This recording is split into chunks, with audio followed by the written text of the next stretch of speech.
श्रीमद् भगवद गीता का 8वां श्लोक। भवानी भीष्मश्च कर्णश्च कृपश्च समितिञ्जयः अश्वत्थामा विकर्णश्च सौमदत्तिस्तथैव च।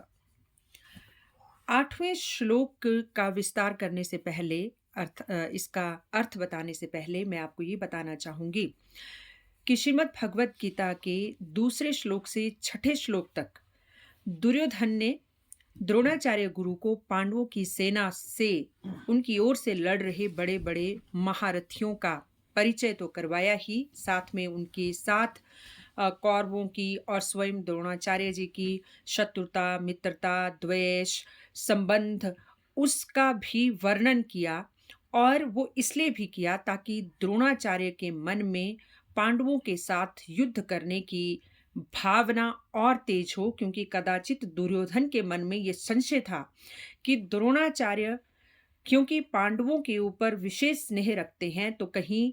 ऐसा ना हो कि पूरे मनोयोग के साथ युद्ध ना लड़ें। इसलिए वो द्रोणाचार्य को अपनी ओर करने के लिए पांडवों की ओर से लड़ रहे महारथियों के नाम और उनका वर्णन कर रहा है। लेकिन जब छठे श्लोक तक वो पांडवों के साथ उनके वीरता और उनकी जितने भी संबंध, शत्रुता वगैरह वगैरह थी, उनका वो वर्णन कर चुका, तो उसे लगा कि कहीं द्रोणाचार्य जी उनका आत्मविश्वास कम ना हो जाए, क्योंकि दुर्योधन ने पहले ही पांडवों की सेना के महारथियों की बढ़ चढ़कर बातें सुना दी थी। तो उस चीज में सामंजस्य बिठाने के लिए पिछले कल जो 7वां श्लोक हमने सुना और पढ़ा, उसमें दुर्योधन ने द्रोणाचार्य जी से ये कहा कि आचार्यवर, भले ही पांडवों की सेना में बड़े बड़े महारथी हैं, लेकिन हमारी सेना की ओर भी ध्यान दीजिए, इसमें भी बड़े बड़े महारथी हैं। और अब 8वां श्लोक जो कि मैंने अभी पढ़ा, उस 8वें श्लोक में दुर्योधन अब जिन महारथियों का वर्णन कर रहा है वो इस तरह से हैं। जैसे भवान भीष्मश्च, भगवान यानी कि एक तो आप ही। दुर्योधन द्रोणाचार्य जी से कहता है कि एक तो स्वयं आप और भीष्म पितामह जी दोनों विशेष पुरुष हैं, और आप दोनों अगर अपने आप युद्ध करने लग जाएं तो कोई भी देवता, दानव, मनुष्य, गंधर्व, किन्नर आपके सामने नहीं टिक सकते। और उस पे ये कि भीष्म पितामह जी तो ब्रह्मचारी भी हैं और साथ ही उनको इच्छा मृत्यु का भी वरदान है, और उनकी इच्छा के बगैर उन्हें कोई मार ही नहीं सकता। उसके बाद दुर्योधन कर्ण का नाम लेता है, कर्णश्च। और कर्ण जो कि दुर्योधन का मित्र है, उसके ऊपर दुर्योधन का बहुत अधिक विश्वास और स्नेह है, और वो द्रोणाचार्य जी से कहता है कि साथ में कर्ण की ओर दृष्टि मारिए, ये बहुत ही शूरवीर है और मेरा विश्वास है कि ये एक अकेला ही पांडवों के ऊपर भारी पड़ सकता है, और यहाँ तक कि अर्जुन भी कर्ण का सामना नहीं कर सकता, तो ऐसा कर्ण महारथी भी हमारे साथ है। और उसके बाद वो कृपाचार्य जी का नाम लेता है और उनके साथ संग्राम विजयी विशेषण देता है। और दुर्योधन कहता है कि संग्राम विजयी कृपाचार्य की ओर भी देखिए, ये कौरवों के हितैषी तो हैं ही, साथ में ये बहुत अस्त्र शस्त्रों का के ज्ञाता हैं, बहुत शूरवीर हैं, और सबसे बड़ी बात, कृपाचार्य चिरंजीवी हैं, उनको पांडव मार ही नहीं सकते, पांडव क्या कोई और भी नहीं मार सकता। उसके बाद दुर्योधन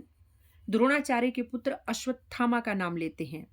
और दुर्योधन कहते हैं कि आप अपने पुत्र अश्वत्थामा को देखिए, आपके पुत्र हैं, शूरवीर है, आपसे अस्त्र शस्त्र शिक्षा तो सीखी ही है, साथ में ये चिरंजीवी भी है, तो इसे भी पांडव नहीं मार पाएंगे।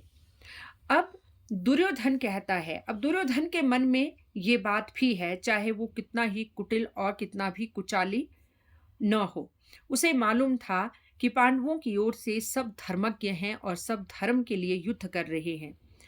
तो द्रोणाचार्य जी के मन में धर्म को अपने साथ खड़ा करने के लिए वो नाम लेते हैं विकीर्ण का, और सोमदत्त के पुत्र भूरिश्रवा का। वो कहते हैं दुर्योधन कि देखो तो मेरा भाई विकर्ण बहुत ही धर्मज्ञ है, धर्मात्मा है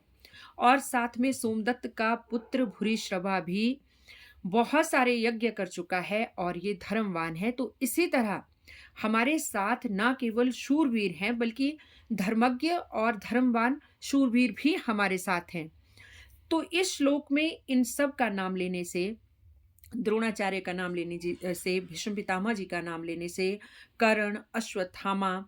कृपाचार्य, विकिरण और भूरिश्रवा का नाम लेने का तात्पर्य दुर्योधन का द्रोणाचार्य से यही था कि एक तो हमारे साथ जो वीर हैं, वो 2 तो चिरंजीवी हैं, जैसे अश्वत्थामा और कृपाचार्य और साथ में भीष्म पितामह जी हैं, जो कि जिनको इच्छा मृत्यु का वरदान है। तो ऐसे योद्धा तो पांडवों के साथ कोई है ही नहीं और साथ में अगर ये धर्म के साथ हैं, तो हमारे साथ भी धर्मवान लोग हैं, जैसे विकर्ण और भूरिश्रवा। तो इस तरह से दुर्योधन द्रोणाचार्य को अपनी सेना की जो खासियत है, अपनी सेना के जो गुण हैं, वो द्रोणाचार्य जी को सुनाकर उनका मनोबल बढ़ा रहा है। राधे राधे।